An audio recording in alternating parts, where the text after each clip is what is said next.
Hola, muy buena tarde. Los saluda la licenciada Alondra Plasencia, directora de Promoción y Difusión Cultural del Insigne Colegio Superior de Certificación SC en su programa Insigne Radio. Como todos los martes tenemos una gran invitada o un gran invitado y el día de hoy nos acompaña la licenciada Maylin Montserrat Vences Veas, que nos trae un tema muy interesante, pero sobre todo importante. Así que las y los invito a que no se despeguen de su pantalla. Antes de dar inicio, quiero compartirles lo siguiente. Si ustedes están interesados en una licenciatura, maestría o doctorado, el Insigne Colegio Superior de Certificación es su mejor opción. Contamos con 11 licenciaturas, 4 maestrías y 3 doctorados. La licenciatura en Derecho, Administración, Psicología, Pedagogía, Mercadotecnia, Contaduría, Locución, Sistemas Computacionales, Negocios Internacionales y enseñanza del idioma inglés. 4 maestrías, alta dirección, juicios orales, educación, finanzas. 3 doctorados, derecho, educación y administración. Para mayor información se pueden comunicar con nosotros por vía WhatsApp al 55 70 62 63 46. Repito, 55 70 62 63 46. Recuerden que estas clases son 100% en línea, modalidad ejecutiva, horarios sumamente flexibles y mensualidades también muy accesibles. No olviden seguirnos en nuestras diferentes redes sociales, Facebook, Twitter, LinkedIn, suscribirse a nuestro canal de YouTube.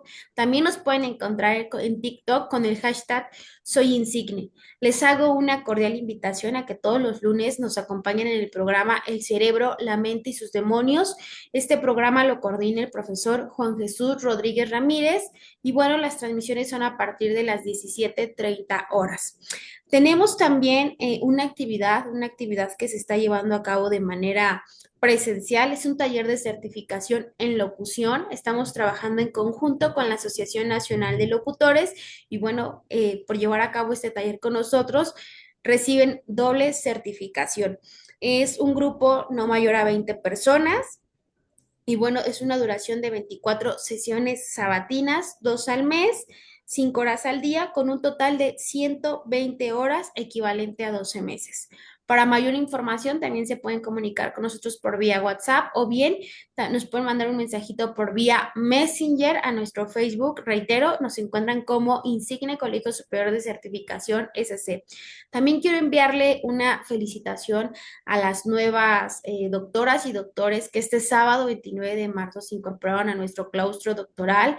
Grandes personalidades, fueron 9 personas que fueron reconocidas y bueno, sean bienvenidos y bienvenidas. No olviden nuestro próximo desayuno, sesión de la Insigne Barra Internacional de Profesionistas, que se va a estar llevando a cabo el sábado 12 de abril en Cámara de Comercio, mejor conocida como Canaco, ubicada en Avenida Paseo de la Reforma. Para mayor información acerca de una cuota de recuperación que existe, porque se lleva a cabo un desayuno, se pueden poner en contacto conmigo o bien también estaré subiendo la publicidad a nuestras redes sociales. Sin mayor preámbulo, le quiero dar la bienvenida a nuestra invitada. Reitero, ella es la maestra Meilenin Montserrat Vences Beas. Muy buena tarde, maestra. ¿Cómo está usted? Muy buenas tardes, muy bien, aquí participando en este hermoso proyecto. Excelente, pues muy agradecida, maestra, porque sé que tiene ahí una agenda un poquito complicada y pues agradecida por darnos esto que todos tenemos, que es el tiempo, pero sobre todo que el tiempo es muy valioso para cada una y uno de nosotros. Como bien mencionaba al principio del programa, el día de hoy vamos a hablar de un tema muy interesante, que es, hablemos de la esquizofrenia. Pero antes de entrar en materia, me gustaría que nos contara un poquito acerca de usted. ¿Quién es la maestra Meilenin? ¿A qué se dedica? ¿Cuáles son sus hobbies? ¿Qué le apasiona? Hola, bueno, mucho gusto. Bueno, soy la maestra Meile Montserrat Vences. Veas, soy maestra en educación, licenciada en psicología. Me apasiona varios temas relacionados con la psique, con la vida social, con las antropología forense. Y bueno, tengo varios intereses, pero en especial el desarrollo de sociedades. Muy bien, muy interesante, maestra. De profesión es psicóloga. ¿Por qué decide estudiar psicología y no otra carrera? Bueno, la historia es algo curiosa. Yo iba para gastronomía donde yo estudié. pero el plan de estudios cambió para gastronomía y ya no me era interesante. Entonces tenía entre derecho, psicología y licenciatura en administración de empresas, pero era, lo voy a aceptar, renegada a la creencia de que la psicología era como una carrera, pero aún así lo acepté por el hecho de que se me hacía como un reto aprenderlo. Todos nuestros maestros nos comentaron que uno no llega por casualidad a estudiar psicología. Siempre hay un trasfondo, como un destino, algunos lo mencionaban, pero siempre hay un trasfondo de estudiar psicología, ya que nosotros mismos pasamos por algo y queremos resolver ciertas dudas. Yo en lo particular no creía lo que era todo lo que es tema de Sigmund Freud, todo lo que es el psicoanálisis, la gestal, eh, bueno, psicopatología, psicosomático, todo esto, pero después de mis primeras clases yo me apasioné y me enamoré de la psicología y hay cosas que todavía, digamos, la ciencia pura no puede explicar. Muy bien, maestra. ¿Qué es lo que más le apasiona de su profesión? Es que es maravillosa la psicología, es algo tan moldeable, es algo que todos los días está en actualización. Siempre hay algo nuevo de la psique, acompañado con las neurociencias. Desde la crianza de una persona podemos ver el desarrollo de su personalidad. Incluso se ha comentado que desde que el feto tiene como esta conciencia, influye en la madre. Se hace una simbiosis, hace síndrome de espejo, lo llaman en algunos casos clínicos. Ok, Entonces, la verdad, la psicología es maravilloso, bueno, es maravillosa, pero en lo especial la psicología forense y la educativa son algo que son los que más me apasionan y por ello soy maestra en educación. muy bien, muy interesante. ¿Qué tan complejo se vuelve la psicología en tiempos de pandemia? Tengo entendido que hay varias psicólogas y psicólogos que en la actualidad ya se dedican a dar terapia de manera virtual, por vía telefónica, ya no tienen ese contacto con el paciente. No sé cuál sea su caso, maestra, pero ¿qué tan complejo se ha vuelto esto? Es complejo porque ya tenemos que buscar otras maneras de interpretar al cliente o al paciente en este caso. Es diferente a una consulta en persona, podemos ver su dinamismo físico, cómo se maneja, cómo se mueve, cómo se expresa, si está moviendo el pie, si se está rascando en una parte o demás, pero incluso ya con la tecnología no siento que no es lo suficientemente eficaz para poder hacer un buen tratamiento, por así decirlo. Yo lo he pasado con los alumnos, he dado clases en línea y he dado clases en presencial y daba orientación educativa. Entonces, con los alumnos en presencia te fijas sus comportamientos, sus actitudes, cómo se expresan de manera no verbal a los que estaban en línea, porque ellos nada más les veía la cara y no podía yo ver si se están nerviosos, si están ansiosos o si están distrayéndose en otro sentido. Entonces, la tecnología sí nos ayudó para alcanzar a otros lugares, contactar a otras personas o a mayor gente, pero también pierde esta parte del humanismo que tiene la psicología y que debe de tener. Yo lo regularmente lo principal que hago es que la primera sesión, las primeras sesiones tienen que ser en físico para yo poder comprender más a la persona y lo demás ya en videollamada para poder complementar o hacerme como una idea de cómo se está manejando todo. Claro, efectivamente, ¿no? Justo hablamos del lenguaje no verbal, Exacto. lo que no comunica, a lo mejor tus acciones sí nos pueden dar a entender qué es lo que está pasando o atravesando, en este caso, el paciente. Maestra, el día de hoy vamos a hablar sobre la esquizofrenia y la primera pregunta que yo le haría es, ¿qué es la esquizofrenia y quiénes la padecen?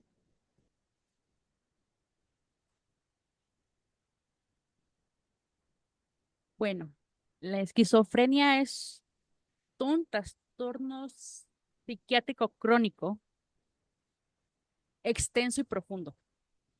¿Vale? Hay desde psiquiatras, neurociencias, y psicólogos que ven todo este tema.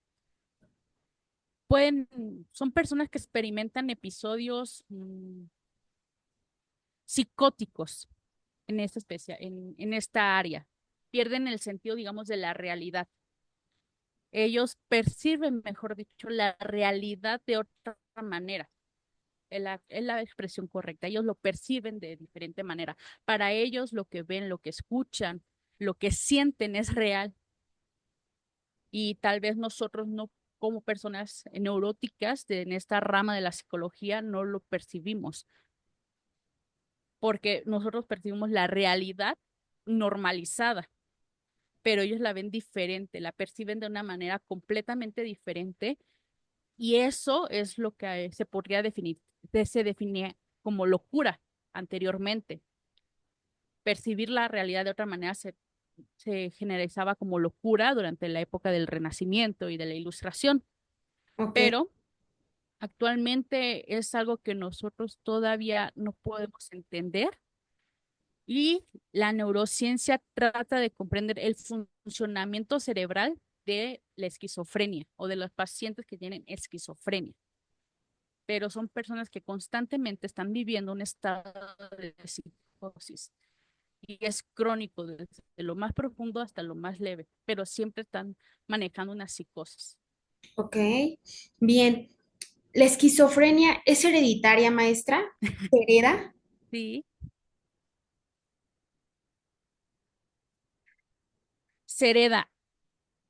Ah, biológicamente se podría ver una predisposición genética, y no solamente de la esquizofrenia, sino de otros trastornos, TDAH, hiperactividad, no, borderline a veces.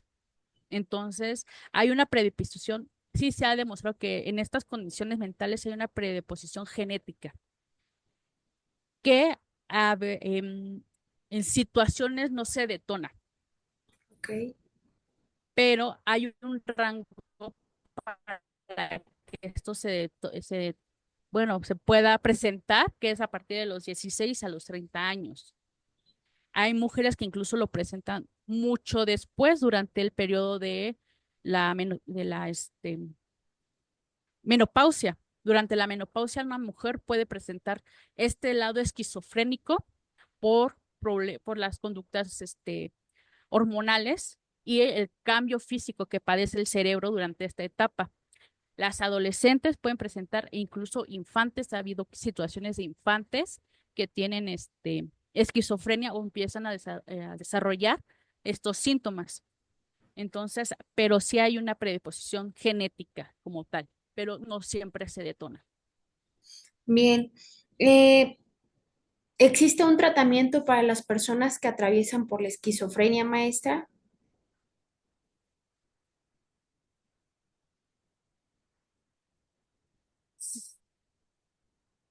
Pero es mediamente psiquiátrico. El problema de de la esquizofrenia, por así decirlo, como un problema, es que, como lo comentaba, es una percepción de la realidad completamente diferente. No todas las esquizofrenias son iguales. Hay esquizofrenias auditivas, visuales, sensoriales, y hay de diferentes niveles. Te puedo comentar, durante mucho tiempo cuando yo estaba estudiando psicología o previamente, vivo con una persona que presenta estos síntomas y no nos dimos cuenta ni siquiera yo, ya graduándome. Tuvo que llegar una especialista, una psiquiatra a diagnosticarlo, y se lo juro, yo leía el DSM-4 en bueno, su momento, y y decía, es que no me lo puedo creer. O sea, estuvo en mis ojos y nunca te percatas porque los síntomas son variables, siempre va a haber una variedad de los síntomas, y a cada síntoma se le tiene que dar una solución. No todos los esquizofrénicos se les puede dar el mismo medicamento o el mismo tratamiento, incluso ni siquiera la misma terapia. Hay pacientes que se les tiene que dar, que están más conscientes de su realidad, y con ellos puedes establecer ciertas estrategias para darle herramientas cuando entren en un estado psicótico o enfrentar este estado psicótico. Pero hay otros que están completamente fuera de su realidad y ya es realmente impredecible lo que vayan a hacer y una terapia como tal es más complicada, lleva más estrategias, lleva más herramientas y tiene que juntar ya realmente varias tipos de herramientas de diferentes áreas, porque esta persona ya puede estar completamente en otro mundo, por así decirlo. O sea, ya no ni siquiera me percibe como soy, sino me percibe de una manera completamente diferente. Ok. Hacía mención, maestra, que existen diferentes tipos de esquizofrenia y que también los pacientes la pueden presentar visual, auditiva, sensorial. ¿Cómo se diagnostica esto, maestra? Siempre suele diagnosticarse ya cuando hubo una crisis. ¿A qué me refiero a una crisis? Cuando ya el paciente está fuera de su conciencia. Cuando el paciente dice, es que en este caso, una persona auditiva dice, es que los escucho a cada rato, estoy a cada rato, me están hablando, me están diciendo, pero son varias voces y ya no sé si es o sea, ya completamente hacen caso a esas voces, por así decirlo, o a esos sonidos, porque no siempre son voces, luego llegan a ser sonidos que ellos escuchan. Entonces, como campanas, cadenas, puertas cerrándose, rasguños, sonidos de animales incluso. O sea, incluso sonidos de animales llegan a tener este padecimiento. Entonces, cuando ya entra en un estado de crisis, es cuando ya nos podemos percatar. Pueden haber síntomas leves, como que, ay, es que escuché esto, o en un caso, ¿no? Es que escuché aquí un mosquito aquí en la habitación y uno está ahí buscando el mosquito y no hay, pero usualmente un psicólogo normalizaría este tipo de sonido como, es algo normal, no te preocupes, es el estrés, es la ansiedad, es otra cosa.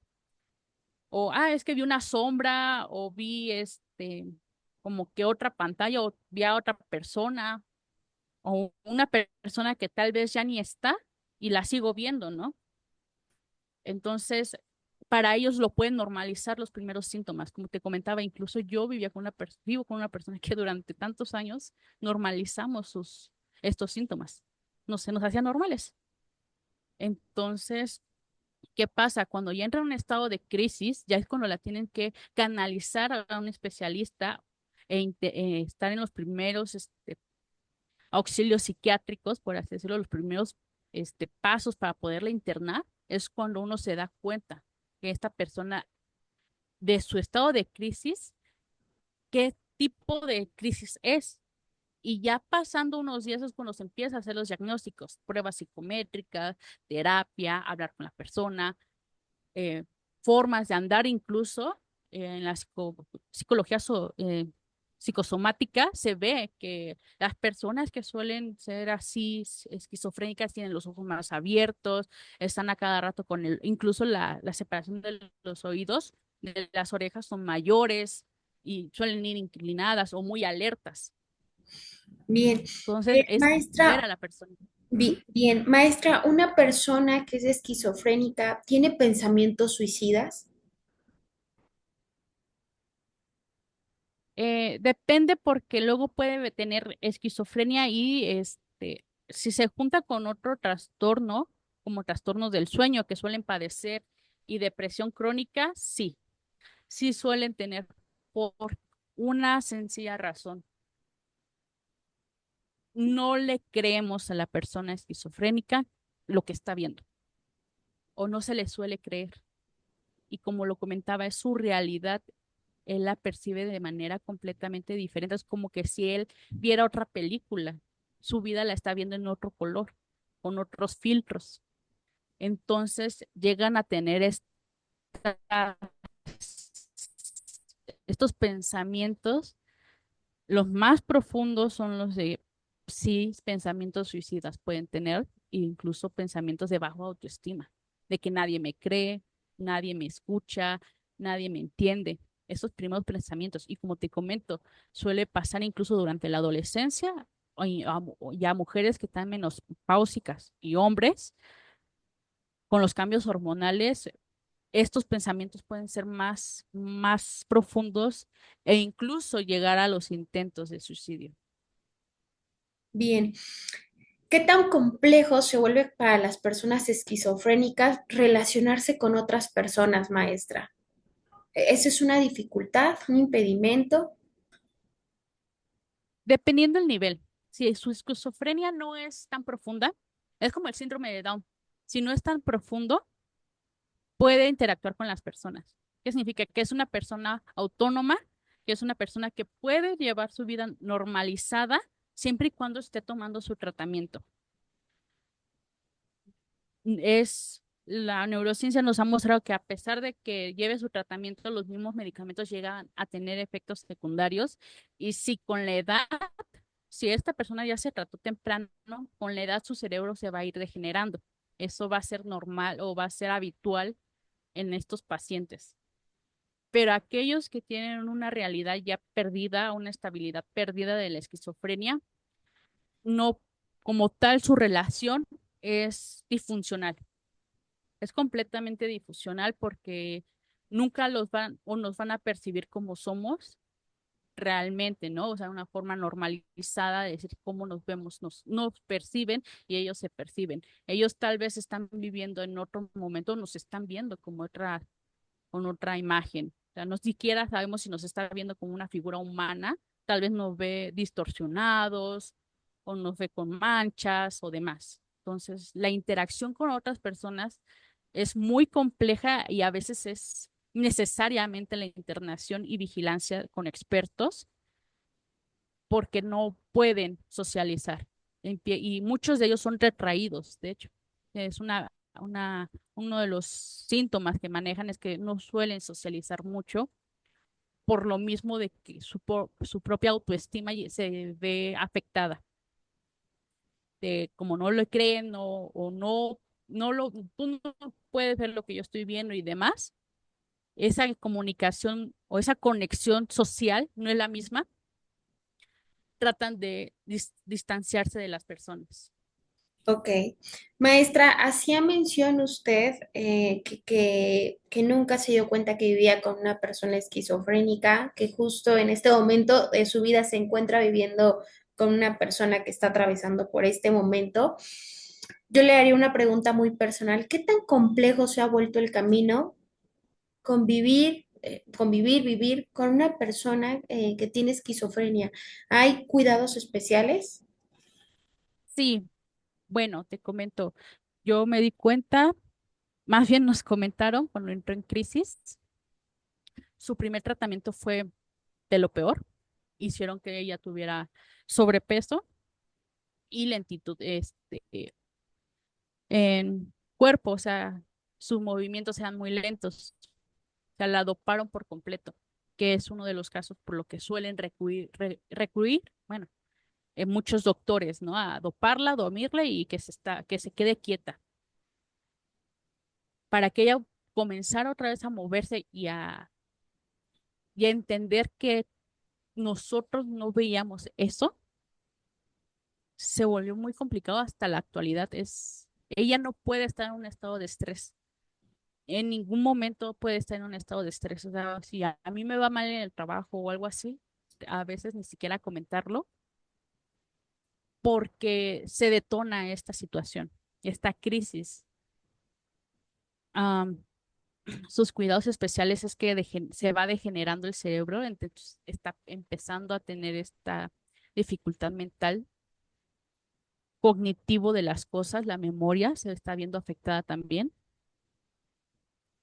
pero sí es complicado con la familia porque, como comento, mi hermano y yo somos psicólogos y nunca nos percatamos. Entonces, cuando nos dijeron, fue como que no habíamos aprendido todo, pero ya después de estudiar más el tema, pues si no es algo que puedas diagnosticar en 5 minutos o algo así rápido, ¿no?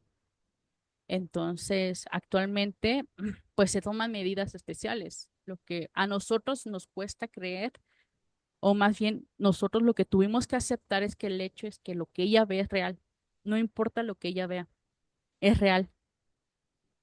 es que no lo veo, es real para ella y no se lo vas a sacar de la cabeza ese pensamiento, jamás, porque sus ojos, sus manos, sus oídos, todo lo están, todas sus sensaciones, sus cinco sentidos lo están mostrando esta situación.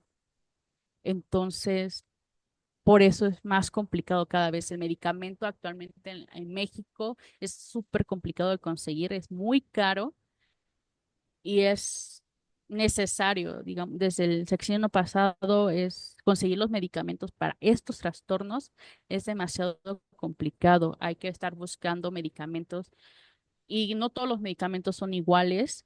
Algunos son de efectos inmediatos, son de efectos prolongados. E incluso la marca puede afectar porque son pequeñas dosis, pega más rápido, pega menos. Entonces, es complicado que incluso la misma paciente se tenga que adaptar a ciertos medicamentos o ciertas marcas de medicamentos. Para empezar, una, dos, que se tranquilice. Es muy complicado que ella la podamos mantener en un estado tranquila porque siempre está viendo, sintiendo cosas diferentes a los que la familia siente, a lo que yo veo, a lo que mi hermano ve, a lo que mi papá ve, o sea, es completamente difícil. Entonces, para la familia sí dio un cambio radical en todo, o sea, fue un cambio completo de 160 grados porque no le creíamos y sentíamos que ella estaba mal por otras razones, ¿no? Que estaba, pues sí, o sea, decíamos, no, pues es que está medio rara mi mamá o está medio acá, pero ya después que nos dijeron, pues como de, no, es que ella ve eso, ella ve aquello, entonces no podemos decirle que no porque es como decirle, estás loco, ¿sabes?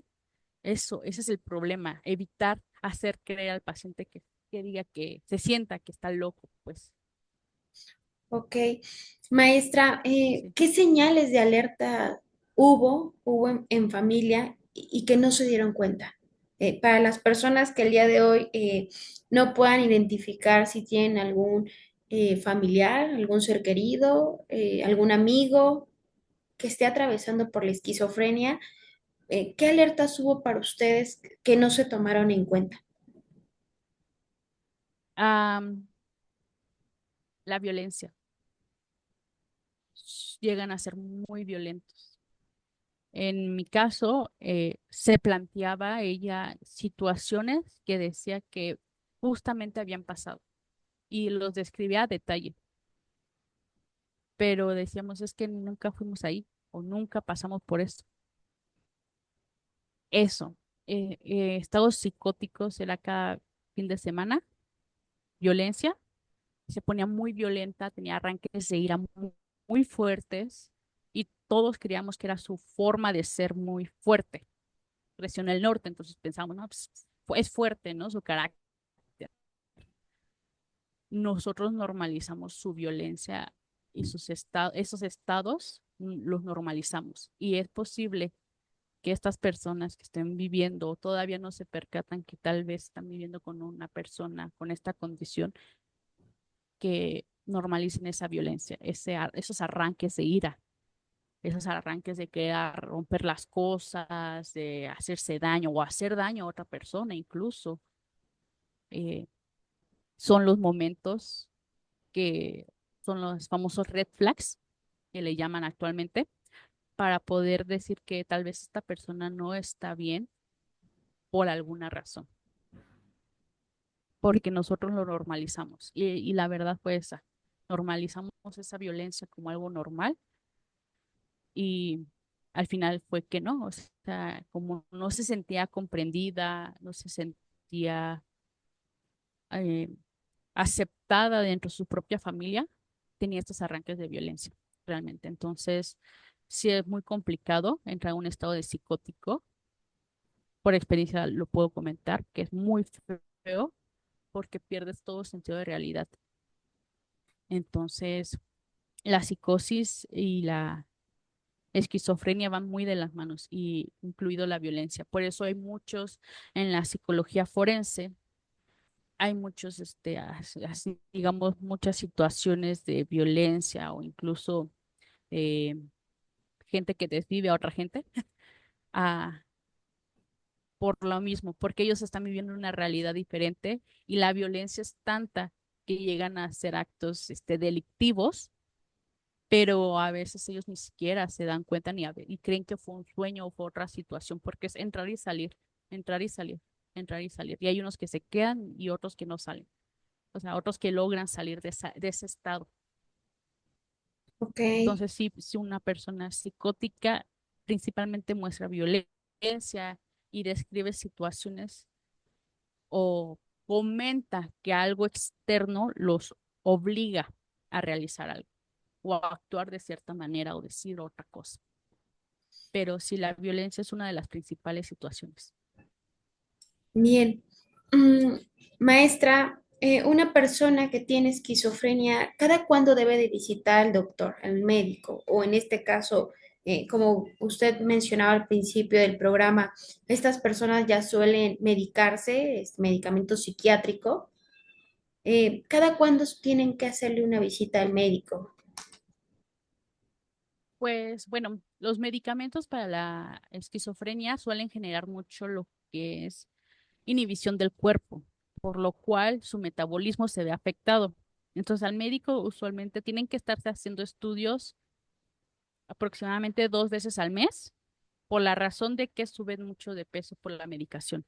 Ok, No pueden darle una medicación que inhibe o que excite el cerebro. Más bien que lo excite porque excitaría todo lo que es el sistema nervioso y bueno, ahí es donde entra el conflicto y la situación de la esquizofrenia es que siempre están en un estado de excitación. Cuando se les da estos medicamentos, tienen que hacerse también estudios de contraste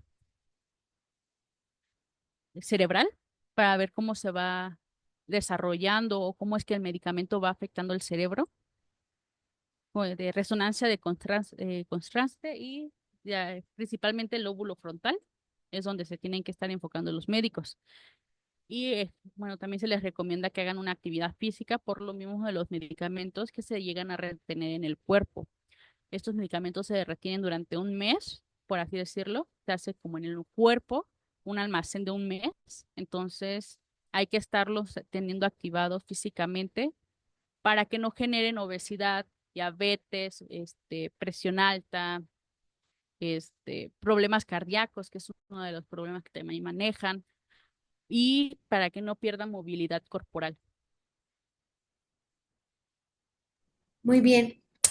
Maestra, una persona que tiene esquizofrenia, ¿qué pueden hacer los familiares cuando tienen una crisis? Ok, bueno, ¿Qué se recomienda? se recomienda darles la razón en cierta manera. A nosotros nos funcionó es que llevábamos a la persona al lugar y le dábamos seguridad que no había nada, de que mira, movíamos las nadie, aquí está así, y tratar de jalarla a la realidad un poco. Ujú. Si esta persona está en un estado de crisis violento, sí hay que contenerla y darle sus medicamentos de emergencia. Siempre deben de tener medicamentos de emergencia los familiares, siempre, siempre, siempre. ¿Por qué? Porque, como digo, tienen arranques de ira y pueden lesionarse o lesionar a demás personas, ¿no? Pero lo inicial es tratar de sacar a esta persona de este estado psicótico y llevarlo a un estado de realidad de manera pasiva. Entonces, es hablar con él, con la persona, decirle, mira, pasa esto, pasa aquello. No negarle o decirle, no es cierto, no hay nada ahí directamente, porque luego está rechazando su realidad o lo que él vio o lo que ella vivió en su momento o lo que ella escuchó. Simplemente comentar y tratar de hablar con esta persona de manera pasiva, decirle, oye, vamos a ver, acá, ¿qué viste? ¿No? Pues vi, no sé, aquí un bicho, ¿no? O, no sé, un escarabajo o una cucaracha, porque luego llegan a generar que la fobia previa la maximicen demasiado y eso genera el estado de crisis. Entonces, cualquier fobia, acelera este estado de crisis o un miedo tal vez mínimo puede generar este estado, ¿no? Entonces, hablar con la persona y decirle, mira, aquí no hay nadie, aquí no está esta persona, estamos aquí tú y yo solos, si quieres ven, revisa, ve tú, tratarlo de decirle con tus ojos otra vez, ve que no hay nada o no hay nadie. Cuando es auditivo, sacar a la persona del área y hablar con ellos. ¿Qué te dijeron? No, pues mira, estas voces o lo que tú escuchaste, es tu propia cabeza que te está hablando, pero a veces tu cabeza te engaña, te puede decir cosas que no son, tú eres una persona así, así, porque muchas veces las voces que ellos que escuchan son negativas, negativas a su persona, negativas de que soy patético, o eres inútil, eres aquí, no sirves para nada, pero son voces ajenas que le están diciendo a él con diferentes tonos de voz. Le puede hablar a una niña chiquita o una persona mayor, o ja, ja, ja, mira, no sirves ni para esto, ja, ja, ja, mira, estás tomando agua y estás gordo, cosas así. Esas voces son las que luego les cuesta mucho enfrentar. Entonces, hablar con la persona de que, hey, ¿qué te dijeron estas voces? O sea, ¿qué te han dicho? ¿Qué? Y si son así de autoestima, no es cierto. Mira, te ves bien, eres una persona. Darle puntos positivos para que ignore lo que escuchó, porque a final de cuentas sí lo escuchó, solamente tratar de darle puntos positivos y reforzar todas las herramientas que se le han dado para que él tenga una oportunidad de decir, ah, pues sí, cierto, si yo he podido hacer esto, aquello y el otro, no, pues esas voces no son, me dicen, pero no les hago caso. Ok. Pero es una constante lucha, eso sí, siempre va a ser una constante lucha. Bien, maestra, pues el tiempo siempre es nuestro peor enemigo. Ya estamos por salir del aire. Es una charla muy interesante. Me gustaría quedarme más tiempo aquí, que nos siga compartiendo sus experiencias, como bien comentaba.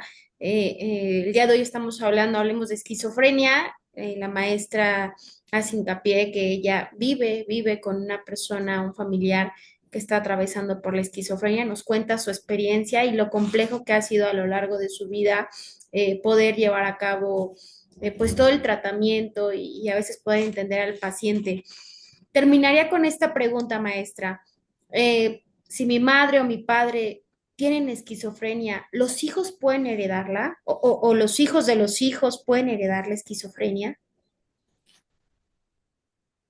Am, como tal, no, no la pueden heredar, pero tienen este, una facilidad de desarrollar otros trastornos, una, y segunda, de que tal vez este trastorno se puede detonar más adelante, es posible, pero no la heredas como si heredaras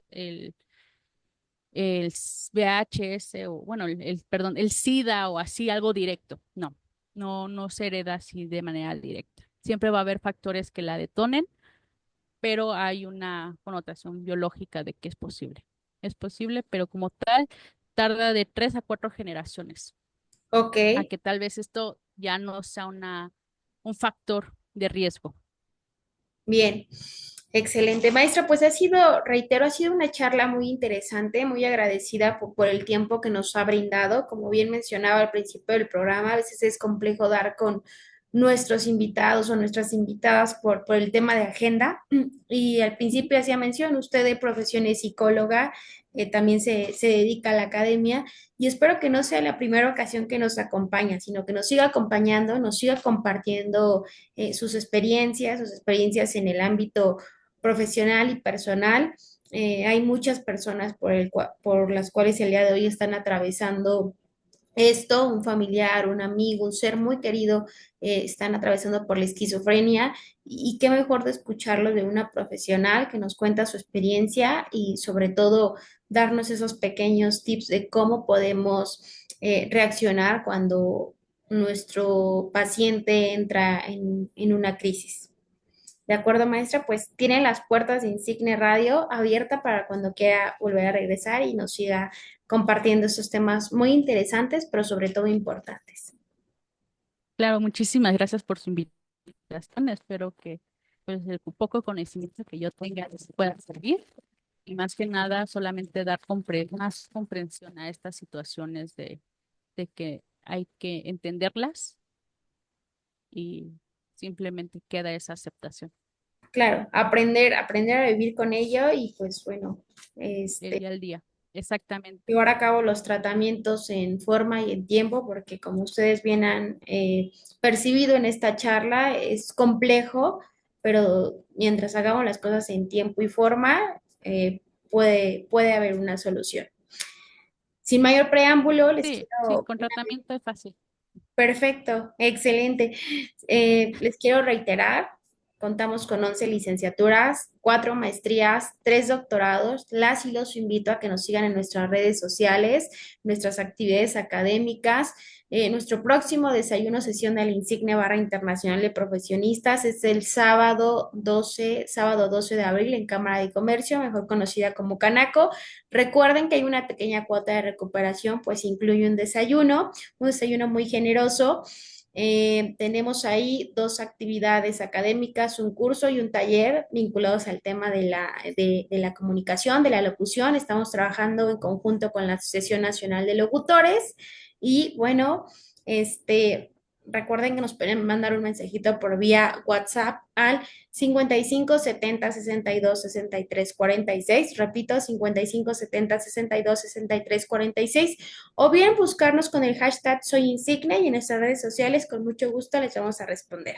Mi nombre es Alondra Plasencia y para mí ha sido un verdadero gusto que el día de hoy nos hayan acompañado, que nos haya acompañado la licenciada Maylin Montserrat Vences Beas y pues esperamos tenerla de regreso nuevamente. Muchísimas gracias y muy buena tarde para todos y todas. Gracias, maestra. Gracias, hasta luego, bonita tarde.